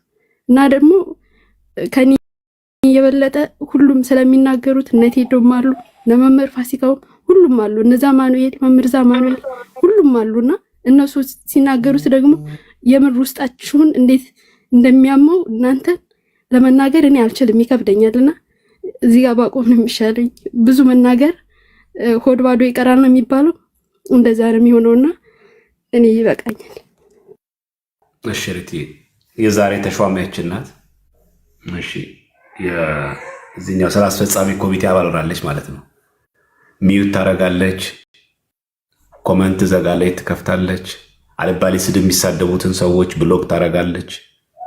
ይሄ ነው እሺ። እዚህ ቤት ሞኒተር የሚሆን ሰው ስድብ የሚሳደብ ሰውን ነው እንጂ የምንጠላውን ሰው አይደለም። ስድብ የሚሳደብ ከቤተክርስቲያን ትምህርት የወጣ ትምህርት የሚናገር ጥላቻ የሚዘራ ሰው ምናምን ብሎክ ይደረጋል ማለት ነው። በቃ ከዛ በኋላ ለምን ስድብ የተሳደበ ለህሊናውን ለምን ያቆሸሸዋል? እኛ ስለምን እንሰነካከላለን? እና እግዚአብሔር ያክብርልን። እኔ አምነውም ለሰው መክረው እሱ ነው። ከቻላችሁ ርዕስ አትስጡ፣ ለቤተክርስቲያን እንደዚህ አታርጉባት፣ ይበቃታል ያለችበት።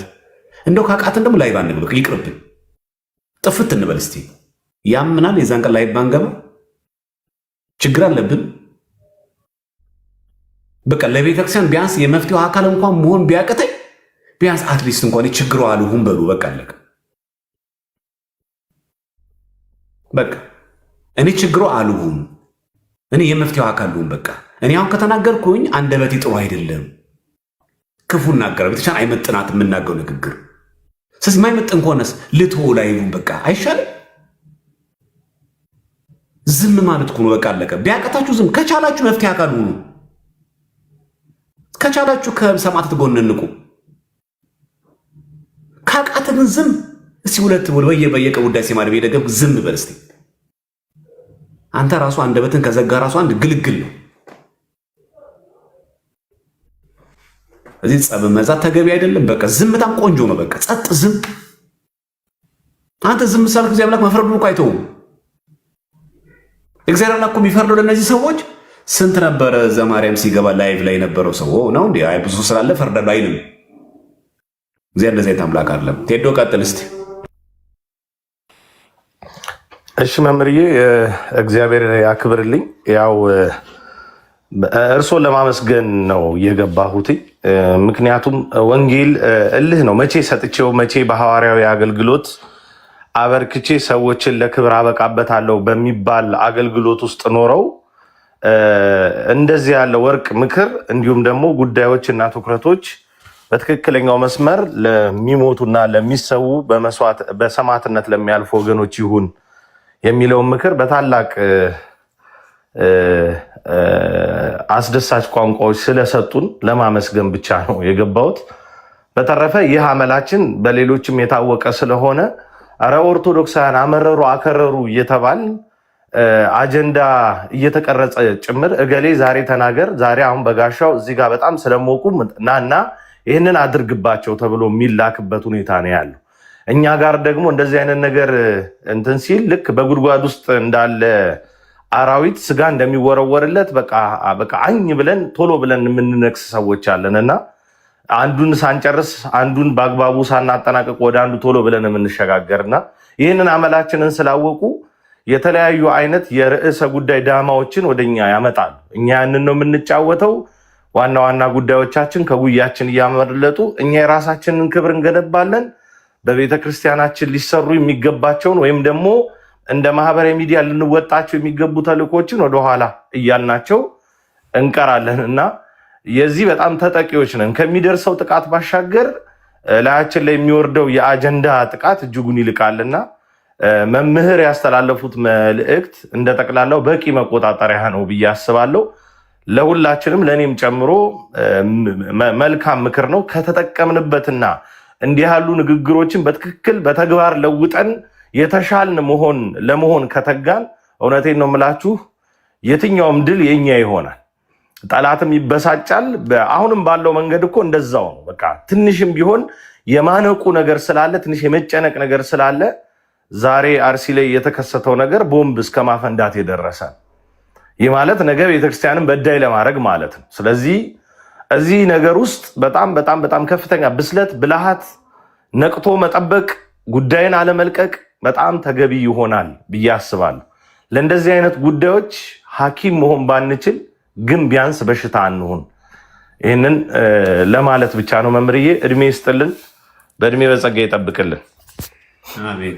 እግዚአብሔር ያክብርልን ቴዲ፣ እግዚአብሔር ይስጥልን። በእውነት ያው ምንም በተደጋጋሚ ጊዜ እንዳለው ቤተክርስቲያን አሁን ያለችበት የመከራዋና የችግር እየተረዳ ይመስለኝ። ይሄ ማለት እኮ በሌላ አነጋገር ምን ማለት ነው? ከችግርሽ እኮ እኔ እበልጣለሁ። ይሄ እኮ አይተናነስም እኮ ነገራችን ላይ። ከምንም በላይ ደግሞ ከጠላት ሁሉ ጠላት፣ በጣም ክፉ ጠላት የወዳጅ ጠላት፣ የውጭ ጠላት ነው። ለይተዋል፣ ታውቀዋለህ። ቦታው ይታወቃል፣ አድራሻ ይታወቃል፣ እሳቤም ታውቀዋለህ፣ ሊያጠፋ እንደሆነ ታውቀዋለህ። ትልቁ ጠላት የውስጥ ጠላት ነው። ለዚህ ነው አባቶች ሲመርቁ ከወዳጅ ጠላት ይጠብቃችሁ፣ በሰው እጅ ከመውደቅ ይጠብቀ የሚባል። ለዚህ በጣም ትልቁ ጠላት ይሄ ነው። አሁን የቤተክርስቲያን ርዕሷ ምንድን ነው? የነዚህ ሰማዕታት ጉዳይን ብቻ ነው ያለን። አለቀ። ማንም የሚናገረው ቅድም ብያቸው የሃይማኖት ጉዳዮች ያወሩት ሚስተር ኤክስ ያወራው ማንም ሰው ያወራው። ለእነዚህ ሰዎችም ቪዲዮም አትስሩ። ርዕስ መሆን ብቻ አይደለም፣ ቪዲዮም አትስሩላቸው፣ አታስተዋውቋቸው።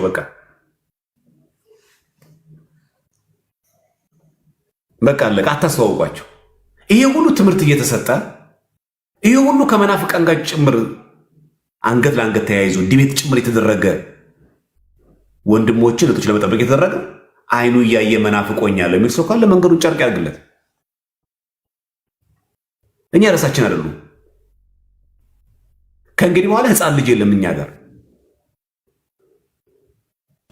ሁለተኛ ላይቭ ላይ ተገብቶ በቴሌግራም በኢንስታግራም በግሩፕ ላይ እየተገባ ርዕስ ለመሆን መጋጋጥ ተገቢ አይደለም። በቃ ቤተክርስቲያናችን ወርቃማ የሆነ ትምህርት አለት፣ አለቀለት። ያንን መጠበቅ ነው።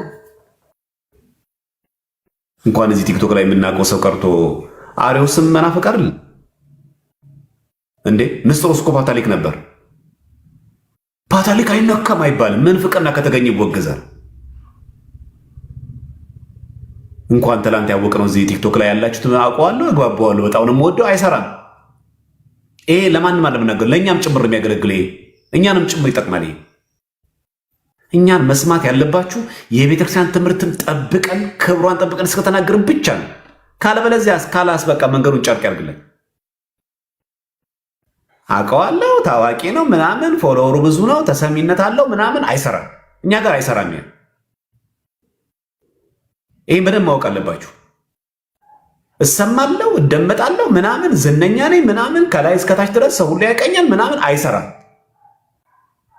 ይሄ እኛ ጋር የሚያገለግለው ኦርቶዶክሳዊ ክርስቲያን እስከተጠበቅ ብቻ ነው። ያውም ደግሞ ክብሯን በሚመጥን እስከተናገሩ ብቻ ነው። ከዛ ውጭ ወዳጅ የለንም። መብታችሁን ነው መርጣችሁ ብሎክ አድርጋችሁ ሂዱ። ከኛ ከምንፍቅና ጋር የሚተባበር ራሱን በጣም እንደ ትልቅ ግንብ አድርጎ የሚያስብ ስለሱ ካልተወራ የሚያመው ሰው ካለ ላይቭ ላይ ተገብቶ የሚናገር ጭራሽ ደግሞ ለነዛ ሰዎች ደግሞ ሪፍሌክሽን መስጠት አይገባም። በቃ ቪዲዮ አይገባቸው፣ ማስታወቂያ ትስሩላቸው። ስንንቀው እኮ ይተዋል። እኛ እኮ ላይቭ ባንገባ ብንተዋቸው እኔ ሰዎች እኮ ይተዋሉ እኮ በቃ ላይቭን ያዩትና ይተውታል። አትሸከሙ አጀንዳ። ራሳችን ቸንስ ንቁ። ሕፃን እያለ እናታችን ማህፀን ላይ፣ ስንወለድ እናታችን ጀርባ ላይ፣ ስናደግ የሰው ሐሳብ ላይ እገሌ እንዳለው መቼው ራሳችን እኛ የምንቆመው? ቆይ ግን ሁሌ ሰው ላይ ጨቅላም እያለን በማህፀን ውስጥ ነን። አድገንም በሕፃንነታችን እናታችን ጀርባ በእቅፍ ውስጥ ነው ያለነው። ካደግንም እንኳን የግል እንኳን ሐሳብ የለንም እኮ። ሁሌ ጫንቃችን ግለሰቦች ላይ ተሸካሚ። ደግሞ እኮ አንዳንዱ አለ እኮ መቶ እዚህ ሚዲያ ላይ እኮ የሚያወራው የራሱ አይደለም እኮ ተሸካሚ ነው። የሆነ የውጭ አካላት ተሸካሚ ነው። ለከረጢት ቦታ የለንም እኛ። አንተ ሰውነህ ኑር። አንተ ያመጣውን አጀንዳ የመቀበል ግዴታ የለብንም። እኛን አይመለከተንም። የኛ አጀንዳችን ቤተክርስቲያን ስንናገር ግን ክብረ ቤተክርስቲያንን በጠበቀ መልኩ በቃ የቤተክርስቲያንን ክብር በጠበቀ መልኩ ብቻ ወጥቶ መናገር። በቃ እኔ የምናገረው ንግግር ቤተክርስቲያን ክብር ይጠብቃሉ፣ ይመጥናሉ። አንዳንዶቻችን ራሱ እንደ ፋና ወጊ ነው ራሳችን የምናስበው አይደል? እንደ ፋና ወጊ እኛ ባንመጣ ነው ቲክቶክ ላይ ቤተክርስቲያን ጉዷ እንደሚፈላ። ኧረ እባክህ አንተ እኮ ሳትፈጠር በቤት እኮ ስንት ሺህ ዓመት ቤተክርስቲያን እኮ ነበረች። አንዳንዶቻችንማ ከሆነ ጉድኛ እንደገላገልናት እኛ ወጣቶች ቤት ባንመጣ ነው ቲክቶክ ላይ የሆነ ቤተክርስቲያን የሆነ ነገር ጉድ ምትሆን። ኧረ ተው፣ ማንም የቆመ ይመስለው እንዳይወድቅ ይጠንቅ ይላል። ተው፣ እኛ አይደለም ቤተክርስቲያን ከጉድ የምናወጣት። ተው። ኤልያስ ብቻዬን ቀርቻለሁ ሲል ጣዖት ያላመለኩ 7000 ጦር አለኝ ያለው። ተው። እግዚአብሔር አንድ ዘማርያም ብቻ አይደለም ያለው 7000 አሉት። እንዳንታበይ ተው። እቺ ልታይ ማለት እቺ ርዕስ መሆን ለመፈል መገጋጥ ማለት አንደኛ ጊዜው አልፎበታል። ፋራም አትሁኑ። የከተማ ልጅ አይደላችሁ። የስግጥና ተገቢ አይደለም። በቃ ሰው አንዳንድ ጊዜ እኮ ይነቃል። በሉ እውነት ራሳችን ብቻ አራዳ አድርገን ሰውን አናሞኘው። በቃ ርዕሳችን ቤተክርስቲያን ላይ መሄድ ያለብን አለቀ። ከአፋችን የማይገባ ነገር እንናገር፣ ትክክል። ከጠላቻ እንውጣ፣ ትክክል። የቤተክርስቲያን ክብር በጠበቀ መልክ ይሁን፣ ትክክል። አለቀ። በቃ ራሳችን ይህን መሆን ያለበት አለቀ። ግን በየትኛው በጽሁፉም ሆነ ግን በቪዲዮ ግን ከዛሬ ጀምሮ ርዕስ አትሁኑ ባካችሁ። ለሆኑ ሰዎች የኛ መፍትሄ ምንድን ነው? ሪፍሌክሽን አትስጧቸው፣ ስማቸውን አታንሱ፣ ተዋቸው፣ ቀርሷቸው። እስቲ ዲሊት ማድረግ አትችሉ። በቃ ከሀሳቸው አውጧቸው። በቃ እነዚያን ሰዎች እኔ አጀንዳ ቤተክርስቲያን ናት በሉ። እንኳን ቲክቶክ ላይ ያለ ቀርቶ ሊቀ ጳጳስም ቢሆን ቢናገረው በቃ አንድ አባት ናቸው። በቃ ተዋቸው። አሁን ወደ አጀንዳቸው ወደዚህ እናድርገው። በዚህ መንገድ እናድርግ ለማለት ነው። ፋሲካው ቀጥል እስቲ ወንድማችን፣ እንደምን አለ? ጤና ይስጥልኝ መምህር፣ እንደምን አሉ? ሁላችሁንም ሰላም ብያለሁ። ብዙ ተብሏል፣ እርስዎ ብለውታል። ብዙ የምንለው ነገር የለም። ያው ግለሰብንና ቤተክርስቲያንን በጣም መለየት አለብን ከምንም በላይ። አሁን እኛ የተቸገርነው እሱ ነው። የሆነ ሰው ተነካ ሲባል ወይ ደግሞ የሆነ ሰው ሲናገር እሱን አትንኩብን የምንለው ከቤተክርስቲያን እናስበልጠዋለን ብዙ ጊዜ እና እንደው ባካችሁን እሱን እንጠንቀቅ በጣም። ሁለተኛ አጀንዳ መስጠት የምንችልበት ጊዜ መቼ ነው? እኛ ሁልጊዜ አጀንዳ ተቀባይ፣ ሁልጊዜ ተሸካሚ፣ እንደ የህዳር አህያ እንደሚባለው ለንግግሬ ይቅርታ፣ በጣም ሁልጊዜ መሸከም በቃ ለሚሰጠን ነገር እና አሁን ጉዳይ ተኮር ስራዎች ላይ የምንሰራበት አሁን የአርሲ ኦርቶዶክሳውያን ብቻ አይደሉም እነ መምህር የሚሰሯቸው ትልልቅ ስራዎች አሉ። ተሐድሶች ዙሪያ በተለያዩ እንቅስቃሴዎች በቃ ከዚህ በኋላ ኦርቶዶክሳዊ አንድነት፣ ኦርቶዶክሳዊ ህብረት ፈጥረን ወደፊት የምንጓዝበት ጊዜ ቢሆን ያለፈው ዘመን ቢበቃን። እንደተባለው አሁን ትልቅ ስራ እየተሰራ ነው። ከላይ እስከታች በሚዲያ ያሉ መምህራን አንድ መሆን አለብን። በሚዲያ የሚጽፉ መምህራን አንድ መሆን አለባቸው። ወደ አንድነት መምጣት አለብን። እንደተባለው አሁን በጣም ሲምፕል የሆነችውን ነገር እንኳን በዚህ ሰሞን ኦርቶዶክሳውያን ሞቱ ብሎ መናገር፣ ተገደሉ ብሎ መናገር የከበደው በጣም ብዙ ሰው አለ። ግማሾቻችን ዘር ይስበናል፣ ግማሾቻችን ብዙ ነገር ይስበናል። ብቻ ዝሮ ያም ሆነ ይህ ግን ቤተክርስቲያን በቃ በዚህ ሰዓት ከጎኗ ካልሆንን መቼም እንሆናለን ብዬ አላስብም። ከዛ ውጭ በተለያዩ ሚዲያዎች ላይ ኢቭን ፕሮፋይላችን እንኳን ስንቀይር የምንጠቀማቸው ፎቶዎች ራሱ በቃ አጀንዳ እንዳይሆኑ መጠንቀቅ አለብን። ዲስማች ነው መጠንቀቅ ያለብን በዚህ ዘመን። በቃ ያማረ ፎቶ ምናምን ስንለጥፍ በቃ አጀንዳ በቃ ሊመጣ ይችላል። በጣም መጠንቀቅ አለብን። ዲስማች ወርደን ማለት ነው። ለምን ዛሬ ላይ እየሆነ ያለው ትናንት እየሆነ ያለው ነገር ብዙዎቻችሁ ሰምታችሁታል ብዬ አስባለሁ። አሁን ጉዳዮቹ ጥቂት ጠንከር እያሉ ነው። አሁን ባለፉት 10 ቀናት ባደረግነው ጩኸት እንግዲህ የተገኙ እንትኖችን አይታችኋል። ምሳሌ አሜሪካ ሴኔት ወደ 6 ሴኔቶች ደብዳቤ ጽፈዋል። ማለት ቀላል ነገር አድርጋችሁ እንዳትወስዱት። አይታችኋል። ኔዘርላንድ ላይ ባለው ነገር፣ ኮሎራዶ ያለውን ነገር አይታችኋል። ትልልቅ የሚዲያ እንትኖች መዘገብ ጀምረዋል። ድምፃችን አንዱ ነን ብናሰማ ብንደራጅ፣ እመኑኝ ኦርቶዶክሳውያን ይህንን ዘመን እናልፈዋለን። ይህን ዘመን የምናልፈው ግን አንድ ስንሆን ብቻና ብቻ ነው። ዛሬ እዚህ የሆነ መናፍቅ መጥቶ የሆነ ነገር ስላለ፣ ዛሬ የሆነ ሰው ተነስቶ የሆነ ነገር ስላለ ስንባላ የምንውል ከሆነ እመኑኝ ምንም በቃ መፍትሄ የሌለው ትውልድ ነው የምንቀጥለው። አባቶቻችን ከኛ ቀደም የነበሩ አባቶቻችን በታሪክ እንኳን በእኛ እድሜ ያየ ነው ምን ያህል ዋጋ እንደከፈሉ እናውቃለን። ድጓን ለመጻፍ ስንት የፍየል ቆዳ ስንት ዋጋ ከፍለዋ ስንት ነገር አድርገው ነው። ትንሿን ነገር ነው እኛ እየተጠየቅን ያለ ነው። በጣም ትንሿን በቃ እስቲ አጀንዳ እንቀበል። ከዚህ በላይ ትንሽ ነገር አለ? መምህር ማለት ከዚህ በላይ ምን ትንሽ ነገር አለ? እና በቻልነው አቅም በተለይ ፌስቡክ ላይ ቲክታክም ላይ ከተቻለ አጀንዳውን የቤተክርስቲያንን ጉዳይ የቤተክርስቲያንን መከራው እናድርግ። የሆነ አካላችን እንደተቆረጠ ያክል ይሰማል። ሚዲያ ላይ ለመልቀቅ ኮሚኒቲ ጋይድላይን ስለማይፈቅድ እንጂ ያለው መከራ የደረሰን ቪዲዮ ብታዩት በቃ ሰውነታችሁን ትጠላላችሁ። እነዛ የካታኮምቡ ክርስቲያኖች ሌሎቹስ ከዚህ የበለጠ እውነት ተቀብለው ይሆን እላለሁ እኔ። ማለት በቃ መታረድ እኮ በነገራችሁ ላይ በጥይት መሞት እኮ ቀላል ነው። የሚያርዱበትን ሁኔታ ቪዲዮውን ብልክላችሁ፣ በእሳት ያናደዷትን ቤት ዘግተው ያን ቪዲዮ ብልክላችሁ፣ የጭቃኔያቸው ጥግ። ይህንን አጀንዳ ካላደረግን መች ነው አጀንዳ የምናደርገው? ዘመኑ እንደው ዘመነ ሰማዕታት ዘመነ አጸባ ነው አሁን ያለንበት።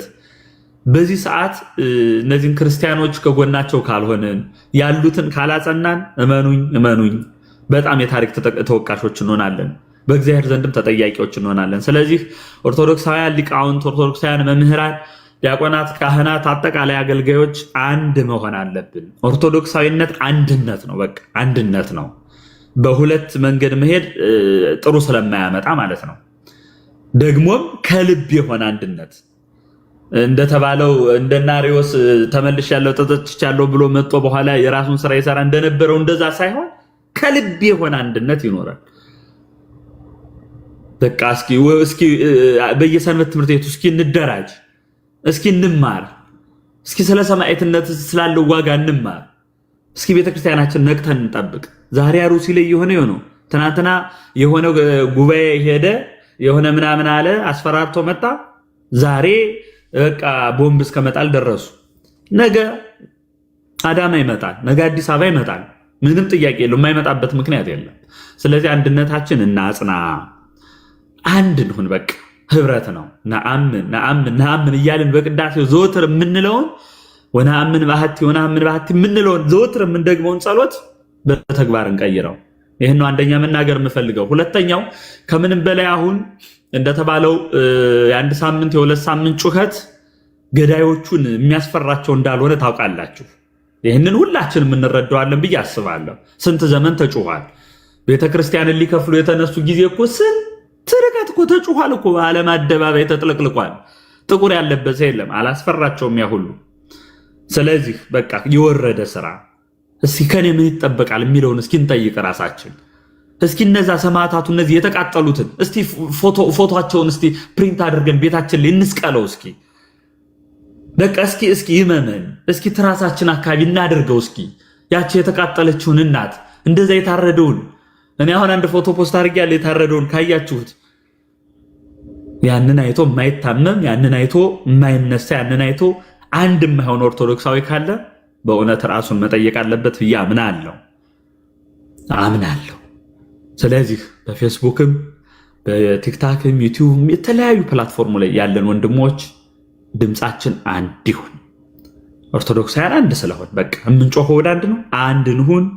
ነገ በኋላ በሳምንት ይችን ጉዞ ከተጓዝ እመኑኝ በወር በሁለት ወር እያለ አመት ስንሄድ ብዙ ለውጥ እናመጣለን እና መምህር ከልብ እናመሰግናለን። እርስዎን ያው መመስገን አይገባዎትም። ለምን ይመሰገናሉ? ያው ግን ስለምንወደዎት ይሄ ነው የሚፈለገው። ማንኛውም መምህራን መማር ያለባቸው ይህንን ነው። በዚሁ አሰረ ፍኖት ነው መሄድ ያለብን። ለምን በቃ ሚዲያዎቻችን ላይ ገብተን ማስተማር፣ ማንቃት፣ ህዝቡን ወደ አንድነት መምጣት። ይሄ ከሆነ እግዚአብሔር አስመ መምህራንን በደንብ ያድለናል ብዬ አስባለሁ እና መምህርዬ እንዳላበዛ እግዚአብሔር ይስጥልን፣ ይኖሩን፣ እንወደዎታለን። እሺ እግዚአብሔር አክብርልን መምህር ፋሲካው፣ እግዚአብሔር ይስጥልን። አሁን ሲናገራን ነገር ትዝ አለኝ። እንደውም እስቲ እቀጥላለሁ። ቆይ እኔ ሚኪ ይቀጥል እስቲ። ሚካኤል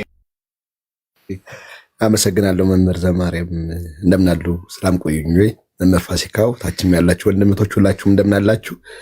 እኛም እንደው ማመስገን ባይጠበቅም እግዚአብሔር ይስጥልን፣ እንደው ማንቃቱ በዚሁ ይቀጥል ለማለት ነው እና የመጣ ነው። ብዙ ነገር መዘብዘብ አይጠበቅብንም።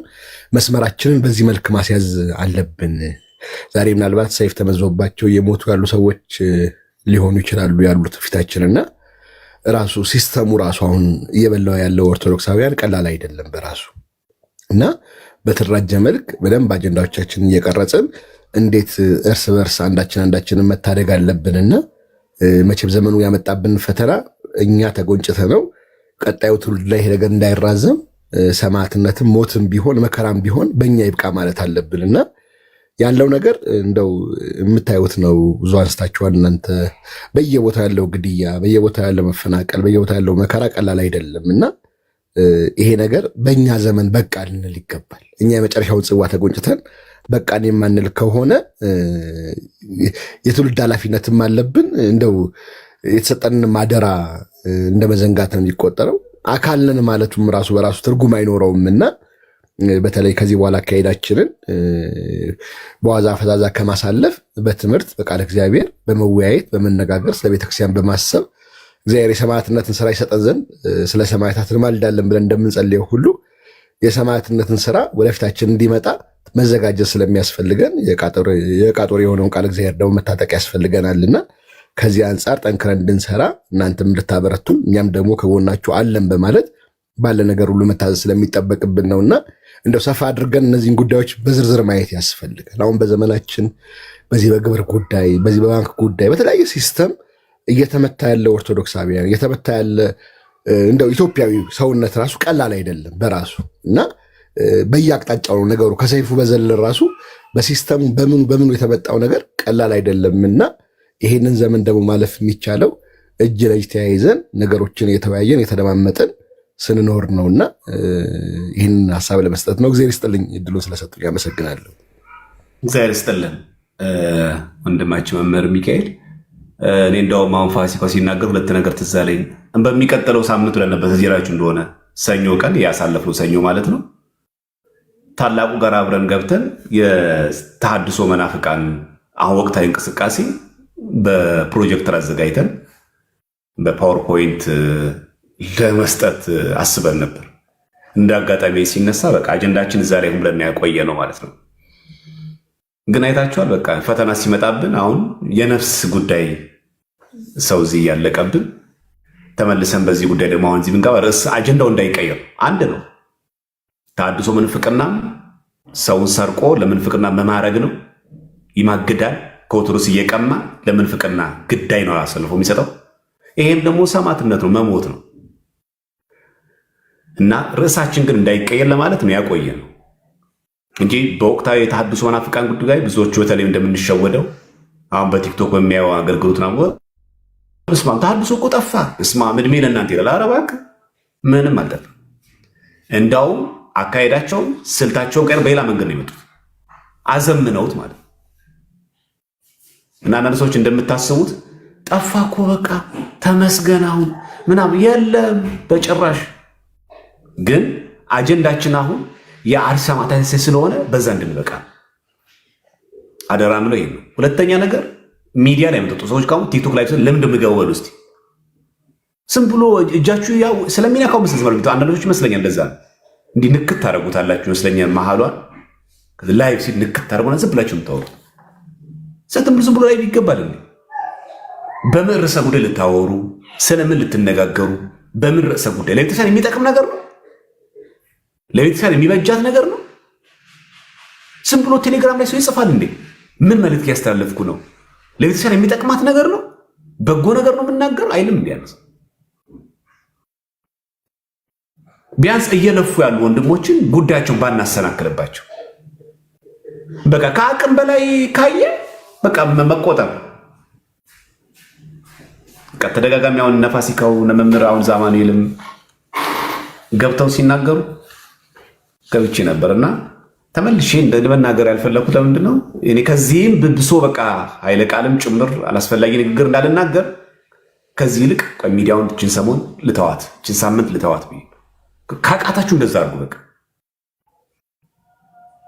የእናንተ ሐሳብና የእናንተ አጀንዳ ቤተክርስቲያን የሚጎዳት ከሆነ እናንተ ዝም በሉ። በቃ ውዳሴ ማርያም እየደገማችሁ ከቻላችሁ ጸጥ በሉ። በቃ የእናንተ ዝምታ ራሱ እረፍት ነው። ከቻላችሁ አጀንዳውን ዓላማው ገብቷችሁ ከሰማዕታት ጎን መቆም። ከዛ የወጣ ነገር ካለና የማይጠቅም ከሆነ በቃ ተው፣ ዝም በሉ። በቃ ራስን መግዛት እኮ ራሱ አንድ መንፈሳዊነት፣ ራስን መግዛት በቃ መተው። የተሰጠን ይበቃናል። ከላይ የሚያደማ ሞልቶ የለ ሞልቷል እኮ ከራሳችንም አለ ከውጭም አለ ሞልቶናል። እግዚአብሔር ይመስገን። መዋቅራዊ አለን። ለመድማት ተፈለጉ ቆን አለ መዋቅራዊ በደንብ የሚያደማን አለ። ምን ችግር? ይሄን የፈለጋችሁ የሚያስለቀስ የሚያስነባ ነገር የፈለጋችሁ አለ። እኔ ሞልቶን የለን ከላይ እስከታች ማለት ስናዝን ደስ የሚላችሁ ከሆነ ሲከፋን ደስ የሚላችሁ ከሆነ የታባታችሁ ቁስላችሁ ላይ ጥዝጣዜን ጨምረ ማለት ፈልጋችሁ ከሆነ ይሄው አለ ለመዋቅራዊ በመግለጫ ሙካ ያሳብዱናል ገና። አረ የለም እንደዚህ አንድ ሃይማኖት አይደለም ይሄ ሚል እነሱ ይወቁት። እንግዲህ የትኛው ከድር ነው የትኛው ከድጃ እንደተገደለች እና በዚህ ልክ ካለ ብዙ የሚያደማ አለ ሞልቷ በቂ። ይሄ ርዕሱ በቂው ነው። እኛ ግን አንዳንዶቻችን በተልኮ ነው የሚመስለው እንጂ እንደው ከዚህ ርዕስ ውጭ የሆነ ነገር ሰው ሚዲያ ላይ ጨራሽ ስድል ነው። ስብከት ቢሆን ጥሩ፣ ትምህርት ቢሆን ጥሩ። እንዳውም ካሁን በኋላ መማር ያለብን ላይፍ ከተገባ ትምህርት የምትሰጡ መምህራን ካላችሁ ሰማዕትነት ላይ ትምህርት ስጡ። እስቲ ራስን መከላከል ሰልፍ ዲፌንስ በቤተክርስቲያንና በአበው ትምህርት እንዴት ይታያል? እስቲ እዚህ ለትምህርት ስጡ። ጀግና ከሆናችሁ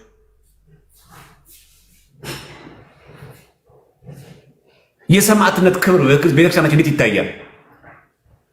ቤተክርስቲያን በሰማዕታት ዘመን እንዴት ነበር የኖረችው? እስቲ ዘመነ ሰማዕታትን እስቲ ያስታውሱ። እውቀት ካለ ጀግና ከሆንክ ስለዚህ ነገር ሲያውሳልን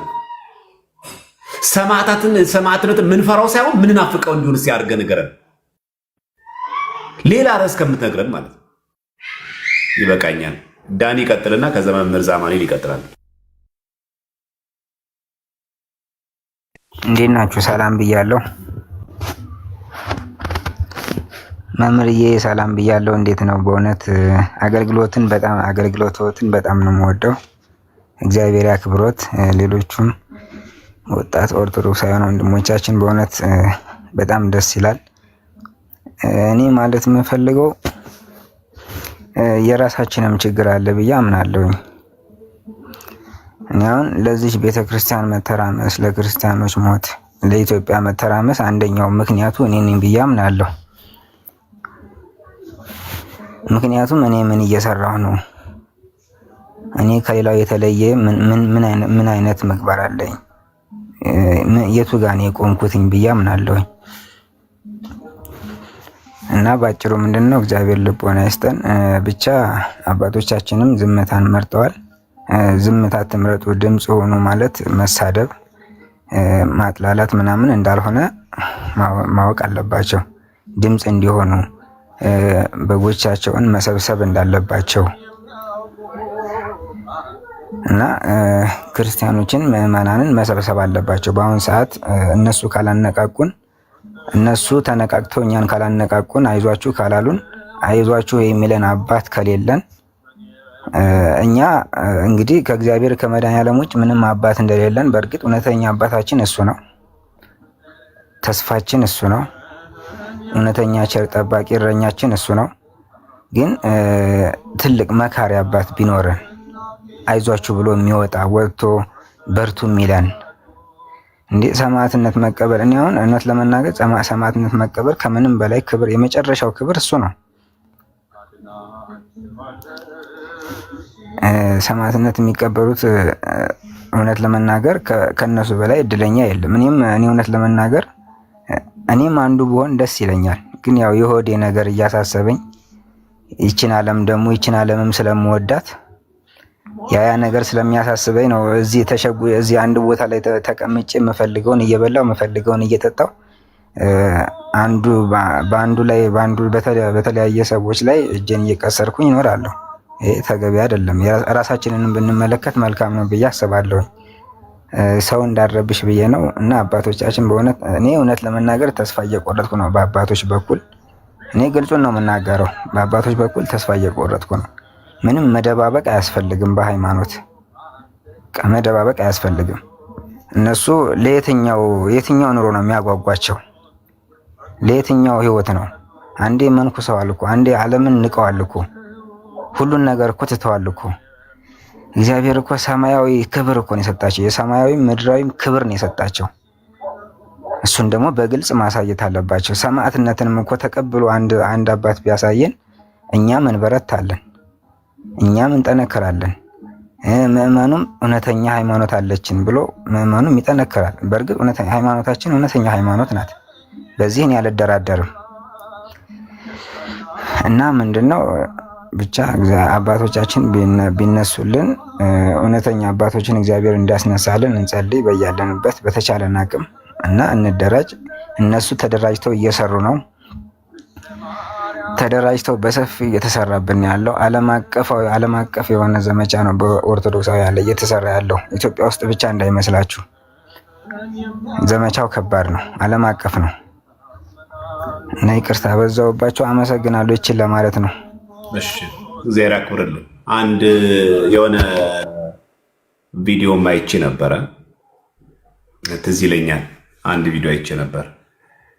የተወሰኑ ልጆች ይመስለኛል ወጣቶች ከእንግዲህ ሲኖዶስ አናቅም፣ አባት የለንም፣ ካህን የለንም ምናምን እንደዚህ አይነገርም፣ በቤተክርስቲያን እንደዚህ አይገለጽም። እሺ የሚጎዳን ነገር እንዳለ እናውቃለን። ለዛ ነው አሁን ያልኳችሁ። በቃ አንደበትን መግታት የሚፈልገው እንደዚህ አይነት ቦታ ላይ ነው። አሁን እናንተ እዚህ ከምታውቁት የበለጠ እኛ ውስጥ ላይ ጠቅላይ ቤተ ክህነት ጭምር በአካል የምናውቃችሁ ነገር ይህን ሁሉ እዚህ ብንነግራችሁ የባሰ ታብዳላችሁ። ስለማይጠቅም ነው ማንነግራችሁ። ከላይ እስከታች ማለት ነው። ስለማያደም አይደለም ማንነግር፣ አይጠቅመንም። በቃ ስለማያንጽ ነው። በቃ የሚጠቅመው ነገር ምንድን ነው? እኛ መስራት የሚገባ ነገር መስራት ብቻ ነው። በቃ አለቀ እንጂ መፈክር ላይ ተወጥቶ ከእንግዲህ ሲኖዶስ አናቅም፣ ከእንግዲህ አባት አይባልም። ክልክል ነው፣ አይባልም። ስህተት ነው። እንደዚህ አይባልም። ለምን አባቶቻችን ዝም አላችሁ ማለት ይቻላል። ድምፅ ሆኑን ማለት ይቻላል። ቅዱስ ሲኖዶስ መግለጫ ያውጣ ማለት ይቻላል።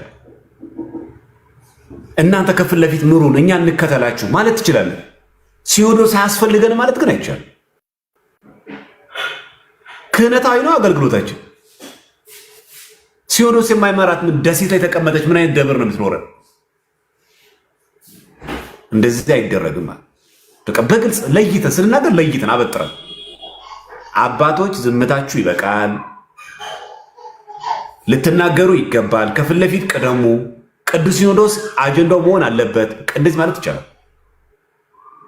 ይሄ ነው አጀንዳ መሆን ያለበት እንጂ ከአሁን በኋላ ሲኖዶስ የሚባል ነገር አንሰማም፣ ከአሁን በኋላ አባት የሚባል ነገር አናቅም፣ እንደዚህ ተብሎ አይገለጽም። ስሜታ የሆነን ነው እኮ ይገባናል። ለምን ኮስ ልጅ እኮ እንደሚናገር እኮ ይገባናል። ሳናየው ቀርተን እናውቀዋለን። ከምን አንጻር ይሄ እንደሚያወራ እኮ ይገባናል። ግን የቤተክርስቲያን ክብር ግን አይጠብቅም፣ የቤተክርስቲያን ስርዓት ግን አይጠብቅም። አንዳንድ ጊዜ እንደዚህ እያደረጉ የአባቶችን ክብር እየነኩ ሲኖዶስን እየተሳደቡ የሚሰሩት ሐዲስ መናፍቃን አሉ። ስልጣኑ ላይ እናየዋለን፣ ትሬኒንግ ላይ እናየዋለን። ይሄ ዘመን እግዚአብሔር አምላክ ሰላሙን ያምጣልና ያስክንልንና ይህንን ስራ ስንጨርስ አንዱ ብንማረው የተሐድሶ መናፍቃን ሴራ በኢትዮጵያ አንዱ ስራ ይሄ ነው። የአባቶች ክብር እንዲቀንስ፣ ቅዱስ ሲኖዶስ እንዳይደመጥ፣ ክህነት እንዳይከበር የሚሰሩት ሐዲስ መናፍቃን አሉ። ሰበባቸው ደግሞ እቺ ናት፣ ወቅታዊ ጉዳዩ ማለት። ስለዚህ አባቶችን የሚሳደብ ሰው ሁሉ ባገኛችሁ ቁጥር የቤተክርስቲያን ተቆርቋሪ ብላችሁ እንዳታስቡ። አሉ እንደዚህ አይነት ልጆች። አንዱ የሐዲስ መናፍቃን ምንድነው ስልታቸው? ጳጳሳትን እንዳናከብር፣ ካህናት እንዳናከብር ነው የሚያደርገው። ስትናገሩ ለይታችሁ በተገደሉ ሰማዕታት ስም ለምን የሀገረ ስብከቱ ሊቀ ጳጳስ ዝም አሉ? ጥሩ ጥያቄ ነው። በቃ አለቀ። ጠቅላይ ቤተ ክህነቱ ለምን ዝም ምንድን ያለው? ምን እያደረገ ነው ከመንግስት ጋር? እኛው መስማት የነበረብን ከሃይማኖት ጉባኤ፣ ከሃይማኖት ተቋማት ጉባኤ ወይስ ከጠቅላይ ቤተ ክህነት? ለእኛ ቅርባችን ማን ነው እንዴ? ለእኛ አባታችን ማን ነው? ቅዱስ ሲኖዶስ ወይስ ደግሞ የኢትዮጵያ ሃይማኖት ተቋም ጉባኤ? ማን ነበረ መናገር የነበረበት? ለኛ ማን ነበር ልዑክ መላክ የነበረበት? ማን ነበረ ቦታው ላይ መገኘት የነበረበት? ማን ነበር ስለሞቱት መዘገብ የነበረበት? ልጆቼ ተረጋጉ፣ ጉዳዩን አጣርቻለሁ፣ ቅዱስ ሲኖዶስ ልዑካን ልቋል፣ አጣርቶ መግለጫው ይሄ ነው ማለት የነበረበት ማን ነበር? ማውራት ያለባችሁ ይሄን አውሩ። በቃ ካወራችሁ አይቀር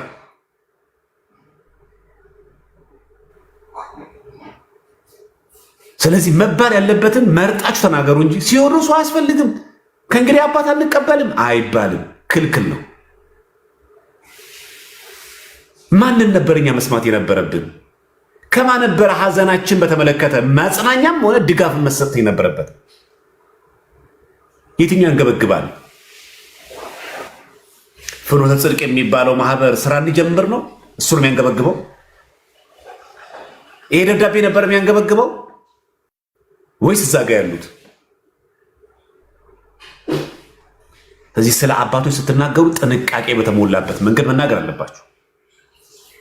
አባት አያስፈልግም፣ ቄስ አያስፈልግም፣ ጳጳስ አያስፈልግም ስትሉ መስመር ይስታል። የቤተክርስቲያን ትምህርትም አይደለም። እኚህ ካህን ያደረጉት ነገር ስህተት ነው ብሎ መናገር ይቻላል እንጂ ቄስ አያስፈልግም አይባልም። በዛ ካህን ግን